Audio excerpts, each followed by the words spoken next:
नमस्कार दोस्तों, Suez canal के बारे में आई एम श्योर आप सब लोग जानते होंगे। ये विश्व का सबसे बिजिएस्ट ट्रेड रूट माना जाता है। लेकिन आज यहां पर एक घटना हो गई है जिसकी वजह से जो एक बहुत बड़ा ship, let me tell you कि सुएज कैनाल से इससे बड़ा शिप शायद नहीं गुजर सकता। 400 मीटर लॉन्ग जितना बड़ा शिप वो सुएज कैनाल के अंदर अटक गया है, जिसकी वजह से ना तो कोई भी शिप एक तरफ से दूसरी तरफ जा पा रही है, ना तो नदन साइड से सदन साइड पर आ पा रही है। इसकी एग्जैक्ट लोकेशन मैं आपको दिखा देता हूं। इसके लिए हमें वेस्टर्न साइड जाना पड़ेगा। अरेबियन सी को क्रॉस करके आप देख सकते हो ये आपका गल्फ ऑफ एडन, और यहां पर हम क्रॉस करेंगे। फिर आता है आपका यहां पर रेड सी, जिसको आप जानते होंगे। रेड सी के लेफ्ट और राइट में जैसा कि आप देख सकते हो, राइट साइड में सऊदी अरब है, लेफ्ट साइड में इजिप्ट आपको दिख रहा होगा। और जैसे ही हम रेड सी क्रॉस करते हैं यहां पर आता है गल्फ ऑफ सुएज, और उसके ऊपर आप देखोगे तो ये जो नैरो पाथ आपको दिख रहा है, ये नैरो वाला पाथ यहीं से स्टार्ट हो जाता है, जिसको हम कहते हैं सुएज कैनाल। सुएज कैनाल के सदर्न साइड में, क्योंकि हम ये सदर्न साइड में है, ऊपर आपका नदन साइड आएगा, तो सदर्न साइड में अगर आप देखोगे तो यहां पर पोर्ट है, इसको याद रखिएगा, पोर्ट तौफिक, ठीक है। और इसके ऊपर जैसे ही आप जाएंगे एग्जैक्टली यहां पर, जब मैं आपको जूम करके दिखा रहा हूं, यहीं पर ये जो शिप है वो आपका स्टक हो गया है। तो आप देख सकते हो कि यहां पर अगर कोई भी शिप स्टक हो जाती है तो यहां पर ना तो ऊपर से कोई नीचे आ पाएगा, ना तो सदर्न साइड से कोई नदन साइड जा सकता है। इनफैक्ट यहां पर मैं आपको बताऊं तो 2015 में ये जो सुएज कैनाल आप पूरा देख रहे हैं, जैसे जैसे मैं आपको दिखा रहा हूं, तो ऊपर वाला पार्ट आप देखोगे तो यहां पर आपको 2 लेन देखने को मिल रही होंगी। तो 2015 में ये वाला जो हिस्सा है उसको तो 2 लेन बना दिया गया था, कोई दिक्कत नहीं है। तो अगर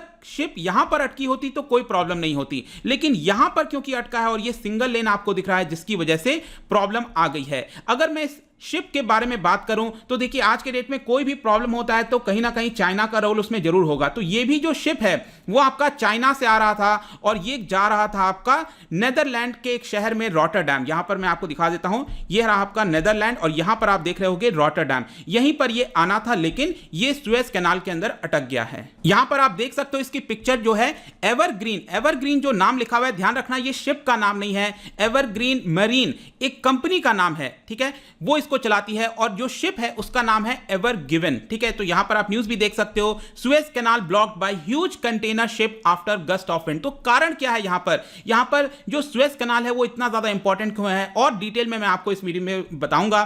चलिए आगे बढ़ते हैं। मैं हूं अंकित अग्रवाल, और अपडेट के लिए आप मुझे फॉलो कर सकते हैं इंस्टाग्राम, फेसबुक और ट्विटर पर। मेरे लेक्चर की हर पीडीएफ आपको फेसबुक पर तो मिलेगी ही, प्लस साथ में आप मेरा टेलीग्राम चैनल ज्वाइन कर सकते हैं by searching Ankit Agrawal official. और जैसा कि आपको पता है कि यूपीएससी का नोटिफिकेशन आ चुका है। अगर आप अपनी प्रिपरेशन कर रहे हैं 2021 के लिए या फिर 22 प्रीलिम्स के लिए, तो आप हमारे यूपीएससी कोर्स को ज्वाइन कर सकते हैं, जहां पर स्टैटिक प्लस करंट हर एक चीज एक जगह अवेलेबल करा दी जाती है। तो यहां पर एग्जैक्टली हुआ क्या है, तो जैसा कि मैं आपको बता रहा था, ये जो बड़ा सा शिप आपका रुक गया है सुएज कैनाल में, क्या हुआ है कि यहां पर अटक गया है, जिसकी वजह से डजन्स ऑफ बाकी की जो वेसल्स हैं जिनको गुजरना था वहां से, वो अब नहीं जा पा रहे हैं। ये आप देख सकते हो कि ये येलो कलर्स में आप देख रहे होंगे, ये बाकी के शिप्स हैं जो कि अटक गए हैं यहां पर, क्योंकि ये रेड कलर वाला मैंने अभी आपको मैप में दिखाया था कि ये जो पोर्ट ऑफ तौफिक है उसके जस्ट ऊपर यहां पर आप देख रहे होंगे ये एवर गिवन, ये जो शिप है ये यहां पर अटक गया है। और क्लोज करके मैं आपको दिखाऊं तो ये आप देख पाओगे, ये पोर्ट तौफिक यहां पर जो मैंने आपको बताया था, और उसके जस्ट ऊपर यहां पर ये एवर गिवन है। इनफैक्ट यहां पर मैं और अच्छे से दिखा देता हूं इसकी जो पोजीशन है वो कैसे है, ये आप देख सकते हैं, इस तरह से इसकी पोजीशन हो गई है। तो इसी की वजह से प्रॉब्लम आ रहा है। अब यहां पर हो जाएगा तो ऑब्वियस सी बात है, यहां से कोई शिप तो गुजर नहीं पाएंगी दोनों तरफ से, तो ये मेन प्रॉब्लम हो गया। इनफैक्ट और क्लोजर लुक आप देख सकते हो, ये इस तरह से शिप है जिसने यहां पर ब्लॉक कर दिया है। और बताया जा रहा है कि इजिप्ट के लोकल टाइम के हिसाब से 7:40 में ऐसी घटना हुई थी, जिसकी वजह से यह प्रॉब्लम देखने को मिल रही है। अगर मैं शिप के बारे में बताऊं तो यहां पर यह काफी बड़ा शिप है, 2 लाख टन बताया जाता है इसकी जो कैपेसिटी है। यह बनाया गया था 2018 में, तो कोई बहुत ज्यादा पुराना नहीं है। यह ऑपरेट, ध्यान रखना, किया जाता है ताइवानीज ट्रांसपोर्ट कंपनी जिसका नाम है एवरग्रीन मरीन। ये ताइवान की कंपनी है एवरग्रीन मरीन जो इस शिप को ऑपरेट करती है, और शिप का नाम है एवर गिवन, ठीक है, शिप का नाम है एवर गिवन। और ये जो शिप रजिस्टर्ड है वो पनामा के अंदर रजिस्टर्ड है। इतना ज्यादा आपको याद रखने की जरूरत नहीं है, लेकिन जैसा मैंने आपको बताया था कि ये शिप बेसिकली चाइना से आ रहा था और रॉटरडैम जा रहा था, और इसकी लेंथ 400 मीटर लॉन्ग है, जो कि आप कह सकते हो अराउंड 4 फुटबॉल पिचेस के जितनी बड़ी है, 59 मीटर वाइड है ये।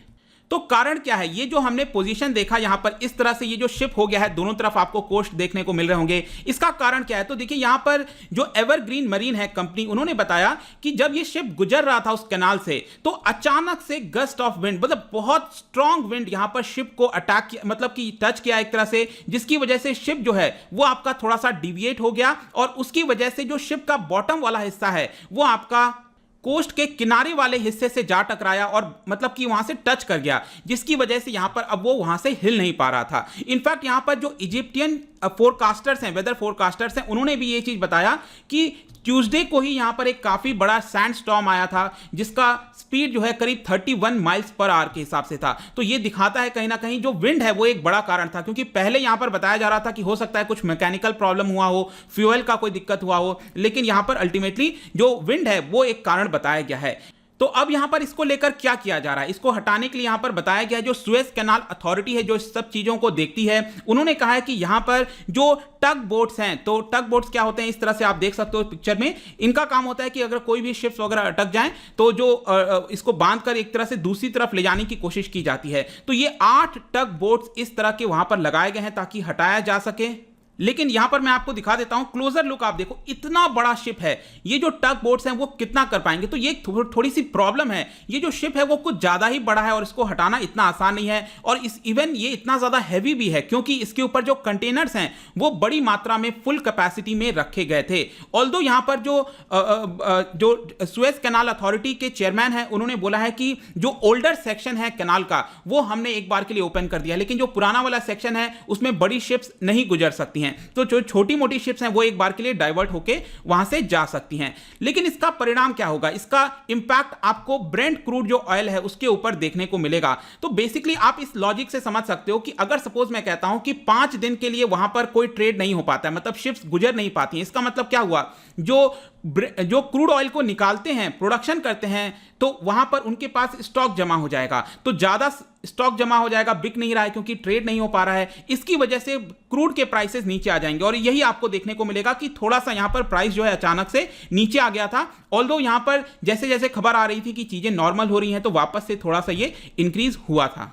लेकिन क्या ये पहली बार हुआ है? सुएज कैनाल में क्या पहले भी ऐसे इंसिडेंट्स हुए हैं? बिल्कुल हुए हैं। 2017 में जापानीज कंटेनर एक था वो ब्लॉक हो गया था मैकेनिकल कारण की वजह से, लेकिन विद इन फ्यू आवर्स ऐसा बताया गया कि इसको वापस से चालू कर दिया गया था। लेकिन एक बहुत बड़ा इंसिडेंस हुआ था 2016 में, वहां पर तो करीब जो 12 टग बोट्स हैं उसकी मदद ली गई थी और 5 दिन लग गए थे इसको हटाने में। तो आशा करते हैं कि यहां पर एटलीस्ट इतना समय ना लग जाए। ऑल्दो मैं आपको बता दूं यहां पर जो सुएज कैनाल है वो काफी इंपॉर्टेंट हो जाता है। अगर इसके बारे में थोड़ा सा जाने तो 1869 में इसको यहां पर स्टार्ट किया गया था, 1869 में।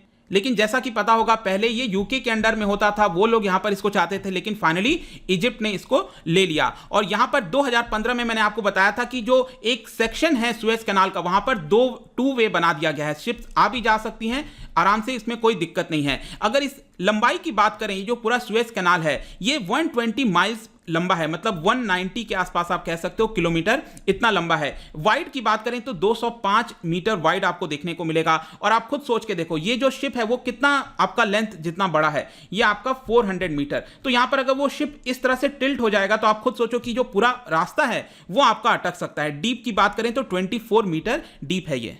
इनफैक्ट यहां पर जो सुएज कैनाल अथॉरिटी के द्वारा आंकड़ा बताया गया है कि 2020 में 19,000 शिप्स जो हैं वो इस कैनाल से पास हुई थी, मतलब हर दिन आप कह सकते हो अराउंड 51 शिप्स जो हैं वो वहां से गुजरती हैं। पूरे विश्व में जितना भी ग्लोबल ट्रेड होता है उसका 12% आपका सुएज कैनाल के थ्रू होता है। तो जस्ट इमेजिन ये कितना ज्यादा इंपॉर्टेंट रास्ता है। अगर वहां पर कोई भी दिक्कत आती है तो पूरा जो वर्ल्ड है, एक हिस्सा है बड़ा सा विश्व का, उसके ऊपर इंपैक्ट आपको देखने को मिलेगा। लेकिन जैसे ही मैं ये वीडियो रिकॉर्ड करने जा रहा था उसके जस्ट पहले ही एक न्यूज आई, आप देख सकते हो कि सुएज कैनाल में ये जो शिप अटका हुआ था उसका एक पार्शियल हिस्सा वापस से रीफ्लोट कर दिया गया है। मतलब कि ग्राउंड से जो टच हो रहा था कुछ हिस्सा, उसका पर्टिकुलर पार्शियल हिस्सा वापस से इसको रीफ्लोट करा दिया गया है। और ऐसा माना जा रहा है कि कुछ ही घंटों के बाद, हो सकता है कुछ समय में, यहां पर वापस से ये रास्ता खोल दिया जाए। लेकिन समय भी लग सकता है, वी आर नॉट श्योर। तो आई होप कि ये जो पूरा वीडियो था सुएज कैनाल के बारे में, ये जो पूरा शिप अटक गया इसके बारे में आपको सब कुछ जानने को मिल गया होगा।